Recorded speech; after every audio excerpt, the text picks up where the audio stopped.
ఒక్క ఇక్కడ రాముల వారి కళ్యాణం మాత్రం బయట ఆరు బయట కళ్యాణం చేసే విధానాన్ని గోపన్న గారే ప్రవేశపెట్టారు. అంటే అందరూ చూడాలన్న ఉద్దేశం ప్రజలకి అందుబాటులో ఉండటం కోసం స్వామి ఊరేగి అందరికి లోక కళ్యాణం కోసం బయట కళ్యాణం అనే విధానం వల్ల ఈ బయటే కళ్యాణం జరుపుకోవటం వల్ల ఏంటంటే మనం అందరం ప్రజలంతా చూడగలుగుతారు. ఇప్పుడు దేవాలయం లోపల కళ్యాణం జరిగితే ఎట్లా చేయగలుగుతాము? ఇరుకు జనానికి అందరికి అవకాశం లభించదు. కాబట్టి స్వామి వేయించేపుగా బయటకు వస్తారు, ఊరేగింపుగా బయటకు వచ్చి బయట వేయించేపు చేయించి అక్కడ కళ్యాణం జరిపించడం ఇక్కడ విధానంగా కనపడుతుంది. మనకి రామాలయాల్లో అన్ని చోట్ల రాముల వారు కోదండం ధరించి కనిపిస్తారు.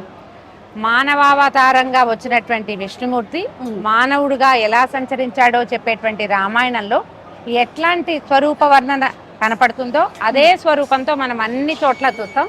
భద్రాచలం ప్రత్యేకత ఏంటంటే స్వామివారు చతుర్భుజ నారాయణమూర్తిగా దర్శనమిస్తారు. వైకుంఠరాముడు శంఖచక్రాలు ధరించి తర్వాత కోదండము అస్త్రాలు ధరించి మనకి ప్రత్యేకంగా దర్శనమిస్తారు.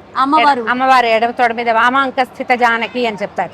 ఎడమ వైపు తొడ మీద అమ్మవారు కూర్చున్నట్టు, లక్ష్మణ స్వామి కుడివైపు నుంచున్నట్టుగా కనపడుతూ వైకుంఠ నారాయణ స్వరూపంలాగా వైకుంఠ రాముడుగా మనకి దర్శనమిస్తాడు. అన్ని చోట్ల మానవావతార స్వరూపంగా కనపడే రాముడు ఇక్కడ ఒక్క చోట అత్యంత ప్రత్యేకమైన స్వరూపంలో కనపడడం వల్ల స్వయంభువుగా భద్రగిరి అనే చెప్పబడేటువంటి భద్రుడనే భక్తుడి కోరిక మీద స్వామివారు వెలిసి, అది కూడా ఆయనకి ఒక తొందరపాటులో భక్తుడికి దర్శనమిచ్చేయాలన్న దాంతో నారాయణ స్వరూపంగా దర్శనమిచ్చి ఆయన రాముడిగా కోరుకుంటే కోదండము అవి ధరించి కనిపించారని, అందువల్ల శంఖచక్రాలు ఉన్నాయని చెప్తారు. భద్రుడనే భక్తుడిని కరుణించడం కోసం వెలసిన స్వరూపం అవటం వల్ల ఒక భక్తుడి కోసం వెలిసింది అంటే మనందరి కోసం మళ్ళాంటి వాడే కదా ఆయన. మేరుపర్వతం యొక్క కుమారుడని భద్రగిరి అని చెప్తారు. చిన్న కొండ, ఆ కొండ మీద వెలిసారు.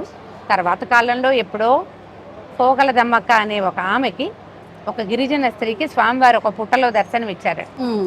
ఆమె చాన్నాళ్లు సేవించి చేతొచ్చినంత సేవ చేసి ఈ ప్రాంతానికి తహసీల్దార్గా వచ్చినటువంటి రామదాస్ గారికి కంచర్ల గోపన్నగా ప్రఖ్యాతులు అప్పటి వారికి చూపిస్తే ఆయన ఈ దేవాలయాన్ని నిర్మించారు.